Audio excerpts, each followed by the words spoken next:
Case file number 1, Okonkwo. African, of the Igbo Ethnic Group.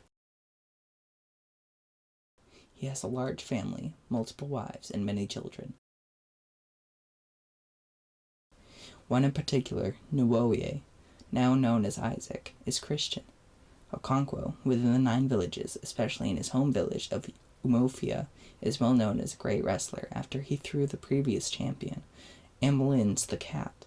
Now, he's had a fall from grace after an unfortunate accident. He killed a man and was banished from the village for 7 years. After he made his return, the village was overrun by Christian colonists. After that, he hung himself. I need to get more answers. Why'd you do it? What are you talking about? You hanged yourself. Why did you do it? Why should you care? Answer the gosh darn question. Fine. I realized it wasn't worth it anymore. The colonizers ruined our village. What do you mean? They dismantled our culture and took over our religion. Nobody else was willing to fight. We were a village of warriors. Now we're a village of cowards. I remember the exact words I said to them. I cannot understand these things you tell me. What is that has happened to our people?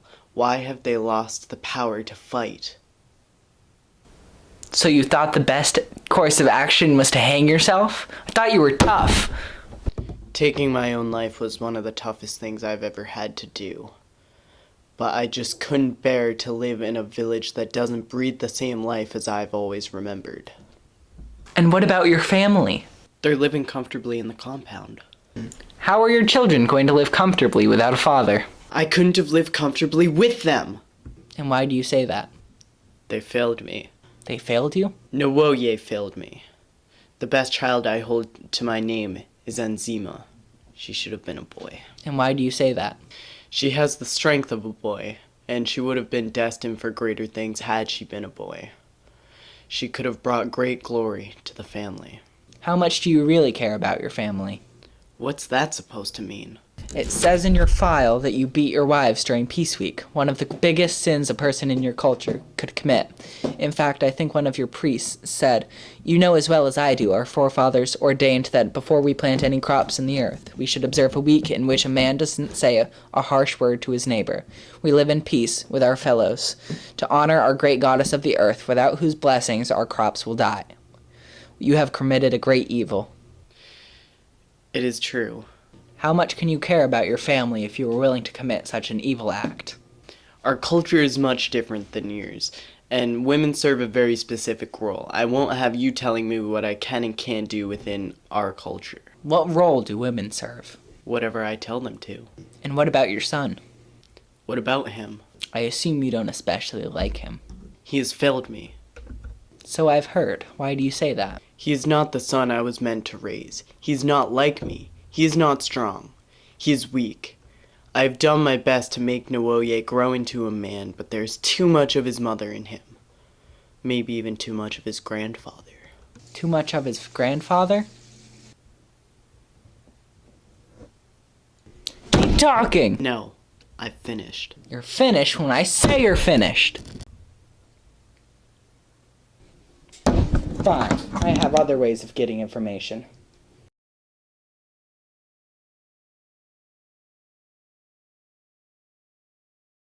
Case file number 2, Nwoye, now known as Isaac, Okonkwo's least liked son.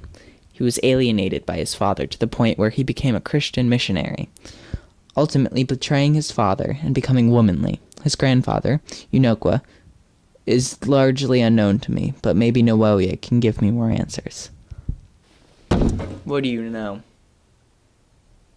About what? Everything. I don't know. Specifically about your grandfather. I mean, not much. Okonkwo doesn't talk about him too much. Tell me anything. Okay. Okonkwo was ashamed of his father, just as I'm ashamed of him. What makes you ashamed of him?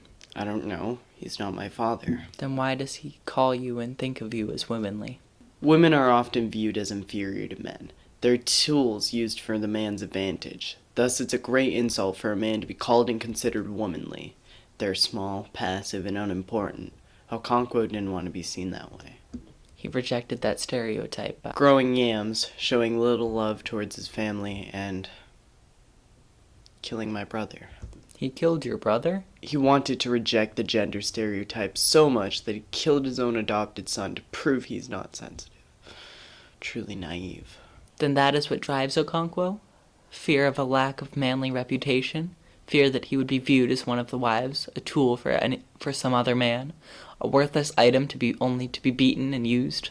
Fear is a powerful motivator. He is fearful and a narcissistic man. Narcissistic? He often believes he is the greatest sufferer, and no one on earth has had problems like himself.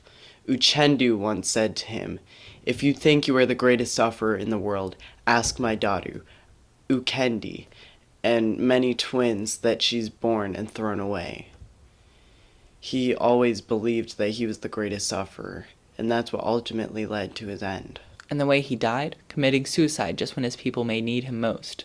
Do you believe that proves his sensitivity more than anything else? Doesn't his death prove the thing he fought against for his whole life? That's for you to decide. And his father? He spent his whole life trying to avoid being his father and having his laziness, and yet he took the laziest way out of the situation. Now, as much as I disappreciate the things Okonkwo did, I will not have you disrespect him like that. Colonialism has taken a toll on the whole tribe. How? It dismantled the culture, destroyed people and their beliefs.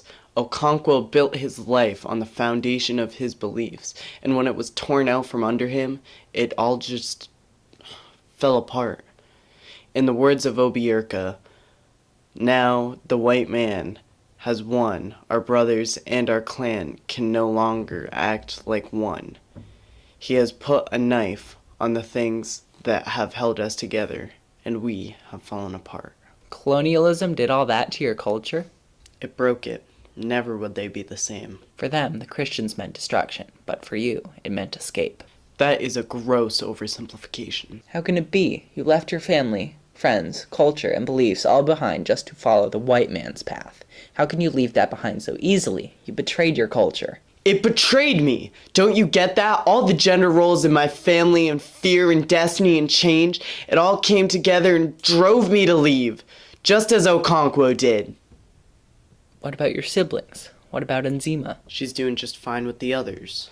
Isn't she plagued by the gender roles of your society? Of course, she had always been. Okonkwo had always wished for her to be a boy. She was still his favorite. Only because she acted the way a boy should act. I acted the way a girl should act, at least in his eyes. Neither of us could bring him and his family glory, and thus he always had a certain level of disappointment in both of us, and there was nothing either of us could do about it. This is why the culture hurt me so much. I couldn't live under a religion that devalued me and my family simply because of the way we are and how we should be. I don't like my destiny. So you don't like the idea of destiny? Destiny can drive someone to be better and others to be worse. It drove Okonkwo to do what he did. He couldn't bear watching where other cultures were destined to head, so he did what he was destined to do. So you can't change your destiny? That question can only be answered in opinion. I think I have most everything that I need. But one final question. Based on your family, culture, and experiences, do you truly believe that colonialism is the reason your culture fell apart? Colonialism is all about perspective. In some people's eyes, it was seen as a great evil, sweeping over the land. But in others, it was a saving grace. From the white man's eyes, it was spreading their culture as a service to us, as a service to the people like me. It isn't just black and white. It meant things falling apart for us, but for them, it meant things coming together. So it's important to keep an open mind and to look at things from another perspective. It's time we finally tried to understand others. So I found all the answers I need. I found out why things fall apart. Case closed.